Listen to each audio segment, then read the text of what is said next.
ನೀವು ಯಾವತ್ತಾದ್ರೂ ಯೋಚನೆ ಮಾಡಿದ್ರಾ ಯಾಕೆ ಇಂಡಿಯಾದಲ್ಲಿ ಎರಡು ಸ್ಟಾಕ್ ಎಕ್ಸ್ಚೇಂಜಸ್ ಗಳಿದೆ ಅಂತ? ಒಂದು BSE, ಒಂದು NSE. ಯಾರು ಫಸ್ಟ್ ಶುರು ಮಾಡಿದ್ದು, ಏನಕ್ಕೆ ಪ್ರಾರಂಭವಾಯಿತು, ಯಾಕೆ ಎರಡನೇ ಸ್ಟಾಕ್ ಎಕ್ಸ್ಚೇಂಜಸ್ ಶುರು ಆಯಿತು ಅನ್ನೋದನ್ನ ಪ್ರತಿಯೊಂದು ಮಾಹಿತಿಯನ್ನ ನಾನು ಈ ವಿಡಿಯೋದಲ್ಲಿ ಹೇಳ್ತೀನಿ. ನಮಸ್ಕಾರ ಫ್ರೆಂಡ್ಸ್, ನೀವು ಇನ್ನೂ ಟ್ರೇಡಿಂಗ್ ಅಕೌಂಟ್ ಓಪನ್ ಮಾಡಿಲ್ಲ, ಸ್ಟಾಕ್ ಮಾರ್ಕೆಟ್ ಬಗ್ಗೆ ನಿಮಗೆ ಇನ್ನೂ ಯೋಚನೆ ಇಲ್ಲ, ಏನಕ್ಕೆ BSE, NSE ಎರಡು ಸ್ಟಾಕ್ ಎಕ್ಸ್ಚೇಂಜಸ್ ಇದೆ, ಏನಕ್ಕೆ SEBI ಇದೆ ಅನ್ನೋದ್ರ ಬಗ್ಗೆ ನಿಮಗೆ ಮಾಹಿತಿ ಇಲ್ಲ ಅಂತ ಹೇಳಿದ್ರೆ ಈ ವಿಡಿಯೋ ನಿಮಗಾಗಿ. ಸ್ಟಾಕ್ ಮಾರ್ಕೆಟ್ ಅನ್ನೋದು ಒಂದು ಫಿನಾನ್ಷಿಯಲ್ ಸಿಸ್ಟಮ್. SEBI ಬಂದು ರೆಗ್ಯುಲೇಟರ್, NSE ಮತ್ತೆ BSE ಬಂದು ಸ್ಟಾಕ್ ಎಕ್ಸ್ಚೇಂಜಸ್ ಗಳು. ಈ ವಿಡಿಯೋದಲ್ಲಿ ನಿಮಗೆ SEBI ಅಂದ್ರೆ ಏನು, SEBI ಏನ್ ಮಾಡುತ್ತೆ, BSE ಮತ್ತೆ NSE ಅಂದ್ರೆ ಏನು, BSE ಮತ್ತೆ NSE ಏನ್ ಮಾಡುತ್ತೆ, BSE ಮತ್ತೆ NSE ನ ಯಾರು ಪ್ರಾರಂಭ ಮಾಡಿದ್ರು, ಇದ್ರೊಳಗೆ ಸ್ಕ್ಯಾಮ್ಸ್ ಗಳು ಏನೇನಾಯ್ತು, ಪ್ರತಿಯೊಂದು ಇನ್ಫಾರ್ಮೇಶನ್ ಈ ವಿಡಿಯೋದಲ್ಲಿ ನಿಮಗೆ ತಿಳಿಸ್ತೀನಿ. ಮೊದಲಿಗೆ SEBI ಅಂದ್ರೆ ಏನು, what is SEBI? SEBI full form security exchange board of India. ಇದು 1992 ಎಸ್ಟಾಬ್ಲಿಷ್ ಆಗಿದಂತದ್ದು ಗವರ್ಮೆಂಟ್ ಆಫ್ ಇಂಡಿಯಾ ಕಡೆಯಿಂದ. SEBI ಮೇನ್ ಕಂಟ್ರೋಲ್ ಮಾಡುವಂತದ್ದು NSE, BSE, ಸ್ಟಾಕ್ ಬ್ರೋಕರ್ಸ್ ಗಳು ಮತ್ತೆ ಮ್ಯೂಚುವಲ್ ಫಂಡ್ಸ್, ಇವ್ರನ್ನೆಲ್ಲನ್ನು SEBI ಬಂದು ಕಂಟ್ರೋಲ್ ಮಾಡ್ತಾರೆ. ಮೇನ್ ಇದು ಇನ್ವೆಸ್ಟರ್ಸ್ ಗಳಿಗೆ ಪ್ರೊಟೆಕ್ಷನ್ ಕೊಡೋದಕ್ಕೋಸ್ಕರ ಎಸ್ಟಾಬ್ಲಿಷ್ ಆದಂತದ್ದು. SEBI ಬಂದು ಸ್ಕ್ಯಾಮ್ಸ್ ಆಗಿರ್ಬೋದು, ಇನ್ಸೈಡರ್ ಟ್ರೇಡಿಂಗ್ ಆಗಿರ್ಬೋದು, ರಿಗ್ಗಿಂಗ್ ಆಗಿರ್ಬೋದು, ಇವ್ರನ್ನೆಲ್ಲ ಕಂಟ್ರೋಲ್ ಮಾಡ್ತಾ ಇರುತ್ತೆ. SEBI ಬಂದು ಶೇರ್ಸ್ ಗಳನ್ನ ಬೈ ಮತ್ತೆ ಸೆಲ್ ಮಾಡಲ್ಲ, ಮಾರ್ಕೆಟ್ ನ ಕ್ಲೀನ್ ಮತ್ತೆ ಸೇಫ್ ಆಗಿ ಇಡೋದು SEBI ಕೆಲಸ. ಈಗ SEBI ಬಗ್ಗೆ ನೀವೆಲ್ಲ ತಿಳ್ಕೊಂಡ್ರಿ, ಈಗ ಸ್ಟಾಕ್ ಎಕ್ಸ್ಚೇಂಜಸ್ ಬಗ್ಗೆ ತಿಳ್ಕೊಳ್ಳೋಣ. ಸ್ಟಾಕ್ ಎಕ್ಸ್ಚೇಂಜಸ್ ಅಲ್ಲಿ ಮೊದಲಿಗೆ ಬರೋದು BSE, ಬಾಂಬೆ ಸ್ಟಾಕ್ ಎಕ್ಸ್ಚೇಂಜ್. ಇದು ಎಸ್ಟಾಬ್ಲಿಷ್ ಆಗಿದ್ದಂಥದ್ದು 1875 ಅಲ್ಲಿ. ಇದರ ಫೌಂಡರ್ ಬಂದು ಪ್ರೇಮ್ ಚಂದ್ ಮತ್ತೆ ರಾಯ್ ಚಂದ್ ಅಂತ.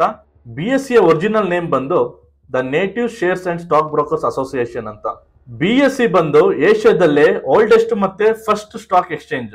BSE ಶುರು ಆಗಿದ್ದು ಹೇಗೆ, ಮುಂಬೈಯಲ್ಲಿ 22 ಬ್ರೋಕರ್ಗಳು ಸೇರ್ಕೊಂಡು ಒಂದು ದಟ್ಟವಾದ ಮರದ ಕೆಳಗೆ ಕೂತ್ಕೊಂಡು ಶೇರ್ ವ್ಯಾಪಾರ ಶುರು ಮಾಡ್ತಾರೆ. ಹೀಗೆ BSE ಬಂದು ನಿಧಾನವಾಗಿ ಒಂದು ವ್ಯವಸ್ಥಿತ ಸಂಸ್ಥೆಯಾಗಿ ರೂಪುಗೊಳ್ಳುತ್ತೆ.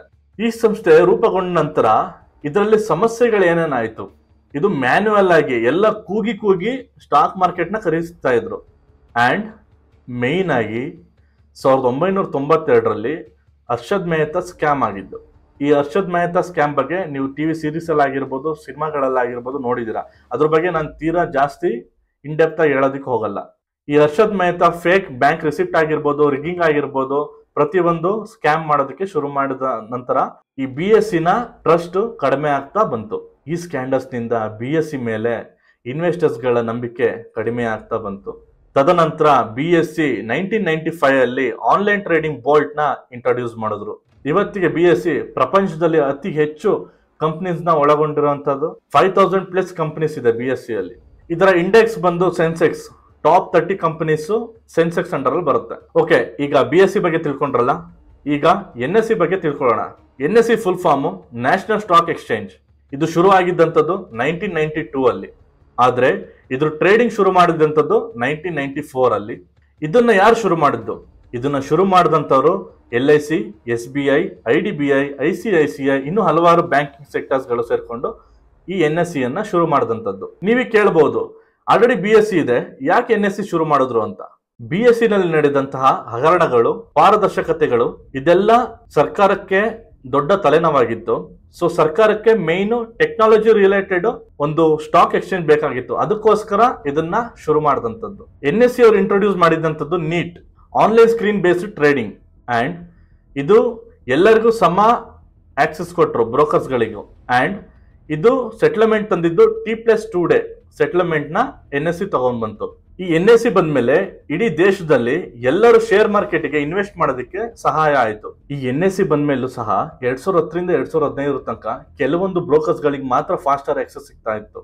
ಸೊ ಅದನ್ನ SEBI ಇನ್ವೆಸ್ಟಿಗೇಟ್ ಮಾಡಿ ಸೊ ಎಲ್ಲರಿಗೂ ಫಾಸ್ಟರ್ ಆಕ್ಸೆಸ್ ಸಿಗೋ ತರ ಕ್ಲೀನ್ ಅಂಡ್ ಸೇಫ್ ಆಗಿ ಇಡ್ತು. NSE ಇಂಟ್ರೊಡ್ಯೂಸ್ ಆಗಿದ್ ಒಂದೇ ವರ್ಷದಲ್ಲಿ BSE ನ ಹಿಂದೆ ಹಾಕಿ ನಂಬರ್ 1 ಲಾರ್ಜೆಸ್ಟ್ ಎಕ್ಸ್ಚೇಂಜ್ ಆಯ್ತು. ಇವತ್ತಿಗೆ NSE ಅಲ್ಲಿ 2700+ ಕಂಪನೀಸ್ ಇದೆ.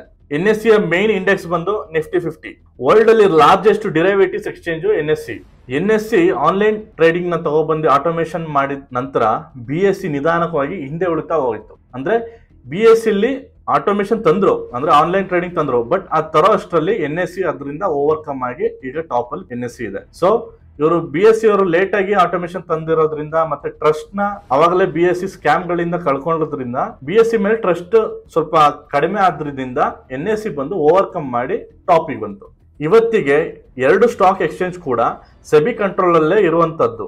ಇವಾಗಲೂ ಕೂಡ ಎರಡು ಸ್ಟಾಕ್ ಎಕ್ಸ್ಚೇಂಜ್ ಅಲ್ಲೂ equity, derivatives, ETF, mutual fund ಎಲ್ಲ ಕೂಡ ಇದೆ. ಇವಾಗ NSE ಅಲ್ಲಿ ಹೆಚ್ಚು ಲಿಕ್ವಿಡಿಟಿ ಇರೋದ್ರಿಂದ NSE ಅಲ್ಲಿ ಟ್ರೇಡಿಂಗ್ ನಡೀತಾ ಇದೆ ಜಾಸ್ತಿ. ಆದ್ರೆ BSE ಅಲ್ಲಿ ಲಾಂಗ್ ಟರ್ಮ್ ಇನ್ವೆಸ್ಟ್ಮೆಂಟ್ಗೆ ಸ್ಟ್ರಾಂಗ್ ಆಗಿದೆ. ಇವತ್ತಿಗೆ ಟರ್ನ್ ಓವರ್ ಡೈಲಿ ನಾವು ನೋಡೋದಾದ್ರೆ BSE ಅಲ್ಲಿ 6,000 ಕೋಟಿಗಿಂತ ಜಾಸ್ತಿ ಟರ್ನ್ ಓವರ್ ಆಗುತ್ತೆ ಡೈಲಿ. ಆದ್ರೆ NSE ಅಲ್ಲಿ 97,000 ಕೋಟಿಗಿಂತ ಜಾಸ್ತಿ ಟರ್ನ್ ಓವರ್ ಡೈಲಿ ನಡೆಯುತ್ತೆ.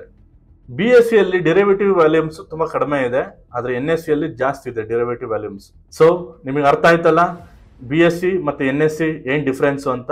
ಸಿಂಪಲ್ ಆಗಿ ಹೇಳ್ಬೇಕು ಅಂತ ಹೇಳಿದ್ರೆ BSE ಮತ್ತೆ NSE ಅಲ್ಲಿ ಶೇರ್ಸ್ ಗಳನ್ನ ಪರ್ಚೇಸ್ ಮಾಡ್ತೀವಂತ ನೀವು ಕೇಳ್ತೀರಾ. ಅಲ್ಲ, ನೀವು ಪರ್ಚೇಸ್ ಮಾಡೋದಾದ್ರೆ ಸ್ಟಾಕ್ ಬ್ರೋಕರ್ ಮೂಲಕನೇ ನೀವು ಪರ್ಚೇಸ್ ಮಾಡಬೇಕು. ಅದಕ್ಕೋಸ್ಕರನೇ BSE NSE ಅವರು ಪರ್ಮಿಷನ್ ಕೊಟ್ಟಿರೋದು ಬ್ರೋಕರ್ಸ್ ಗಳಿಗೆ. ಏಂಜಲ್ ಒನ್ ಆಗಿರ್ಬೋದು, ಅಪ್ಸ್ಟಾಕ್ಸ್ ಆಗಿರ್ಬೋದು, ಜೆರೋದಾ ಆಗಿರ್ಬೋದು, ಇವರೆಲ್ಲ ಸ್ಟಾಕ್ ಬ್ರೋಕರ್ಸ್ ಗಳು. ಇಲ್ಲಿಂದ ನೀವು ಶೇರ್ಸ್ ಗಳನ್ನ ಖರೀದಿ ಮಾಡ್ತೀರಾ. ನೀವು ಆರ್ಡರ್ನ ಬೈ ಅಂತ ಆರ್ಡರ್ನ ಪ್ಲೇಸ್ ಮಾಡಿದ ತಕ್ಷಣ ನಿಮ್ಮ ಸ್ಟಾಕ್ ಬ್ರೋಕರ್ಗಳು BSE ಅಥವಾ NSE ಗೆ ಆರ್ಡರ್ಸ್ ನ ಸೆಂಡ್ ಮಾಡ್ತಾರೆ, ಈ ಕಂಪ್ನಿನ ಈ ಪ್ರೈಸ್ ಗೆ ಬೈ ಮಾಡಬೇಕು ಅಂತ. ಆನಂತರ ಆ ಸ್ಟಾಕ್, ಆ ಕಂಪ್ನಿ ಸ್ಟಾಕ್ ಶೇರ್ಸ್ ಬೈ ಆಗಿ ಲಾಕ್ ಆಗುತ್ತೆ ನಿಮ್ ಶೇರ್ಸ್ಗಳು. ಸೊ ಇದು ಇವತ್ತಿನ ಮಾಹಿತಿ, ಇವತ್ತಿನ ಇನ್ಫಾರ್ಮೇಶನ್ ನಿಮಗೆ ತುಂಬಾ ಯೂಸ್ಫುಲ್ ಆಗಿದೆ ಅಂತ ಅನ್ಕೋತೀನಿ.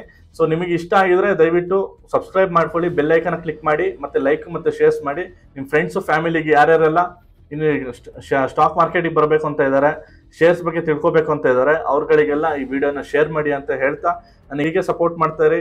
ನಮ್ಮ ಏಂಜಲ್ ರುಪೀಸ್ ತಂಡನ ಕೂಡ ಸಪೋರ್ಟ್ ಮಾಡ್ತಾ ಇರಿ. ನಿಮ್ಗೆ ಏನೇ ಇನ್ಫಾರ್ಮೇಶನ್ ಬೇಕು ಅಂತ ಹೇಳಿದ್ರು ನಿಮಗೆ ವಾಟ್ಸಪ್ ನಂಬರ್ ಇಲ್ಲಿ ಡಿಸ್ಪ್ಲೇ ಆಗ್ತಾ ಇರುತ್ತೆ, ಅದಕ್ಕೆ ನೀವು ಮೆಸೇಜ್ ಮಾಡ್ಬೋದು. ಇಲ್ಲ ನಮಗೆ ಇನ್ಸ್ಟಾಗ್ರಾಮ್ ಮತ್ತು ಫೇಸ್ಬುಕ್ ಅಲ್ಲಿ ಡೈರೆಕ್ಟ್ ಮೆಸೇಜ್ ಕೂಡ ಮಾಡ್ಬೋದು.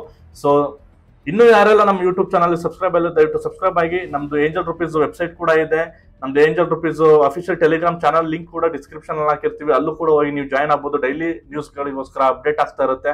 ಸೊ ನಮ್ದು ಇನ್ಸ್ಟಾಗ್ರಾಮ್ ಮತ್ತೆ ಫೇಸ್ಬುಕ್ ಪೇಜ್ ಕೂಡ ಫಾಲೋ ಮಾಡ್ಬೋದು ನೀವು, ಅಲ್ಲೂ ಕೂಡ ನಿಮಗೆ ನ್ಯೂಸ್ ಅಪ್ಡೇಟ್ ಸಿಗ್ತಾ ಹೋಗುತ್ತೆ. ನಮ್ದು ಯೂಟ್ಯೂಬ್ ಚಾನಲ್ ಡೈಲಿ ವಿಡಿಯೋಸ್ ಗಳು ಬಿಡ್ತಾ ಹೋಗ್ತೀವಿ.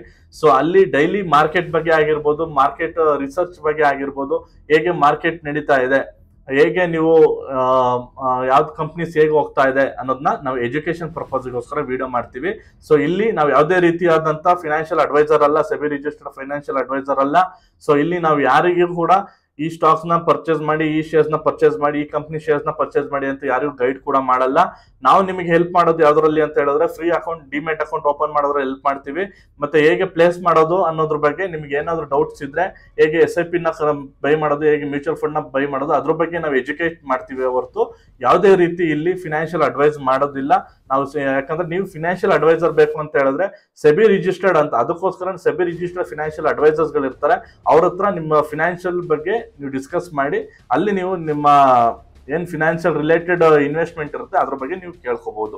ಓಕೆ, ನಿಮ್ಮ ಡೈಲಿ ಹಲವಾರು ಸ್ಟಾಕ್ ಮಾರ್ಕೆಟ್ ನ್ಯೂಸ್ಗಾಗಿ ಕನ್ನಡದಲ್ಲಿ ನಮ್ಮ ಏಂಜಲ್ ರುಪೀಸ್ ಯೂಟ್ಯೂಬ್ ಚಾನಲ್ ದಯವಿಟ್ಟು ಸಬ್ಸ್ಕ್ರೈಬ್ ಮಾಡ್ಕೊಳ್ಳಿ ಮತ್ತೆ ಬೆಲ್ ಐಕನ್ ಕ್ಲಿಕ್ ಮಾಡಿ ಅಂತ ಹೇಳ್ತಾ, ನಿಮ್ಮ ಫ್ರೆಂಡ್ಸ್, ಫ್ಯಾಮಿಲಿ ಫ್ರೆಂಡ್ಸ್ ತುಂಬಾ ಜನ ಇರ್ತಾರೆ, ಒಳ್ಳೊಳ್ಳೆ ಪ್ಲಾಟ್ಫಾರ್ಮ್ ಸಿಗ್ತಾ ಇರಲ್ಲ ಅವರಿಗೆ ಸ್ಟಾಕ್ ಮಾರ್ಕೆಟ್ ಬಗ್ಗೆ ತಿಳ್ಕೊಳ್ಳೋದಕ್ಕೆ, ಶೇರ್ಸ್ ಬಗ್ಗೆ ತಿಳ್ಕೊಳ್ಳೋದಕ್ಕೆ. ಸೊ ಅವ್ರಗಳಿಗೆ ಇದು ಎಜುಕೇಶನ್ ಪರ್ಪಸ್ಗೆ ಒಳ್ಳೆ ಹೆಲ್ಪ್ಫುಲ್ ಆಗುತ್ತೆ. ಸೊ ಅವ್ರಗಳಿಗೆಲ್ಲ ಈ ವಿಡಿಯೋನ ಶೇರ್ ಮಾಡಿ ಅಂತ ಹೇಳ್ತಾ ಮತ್ತೆ ಸಿಗ್ತೀನಿ ನಾಳೆ. ಅಲ್ಲಿ ತನಕ ಸ್ಟೇ ಟ್ಯೂನ್, ಬಾಯ್.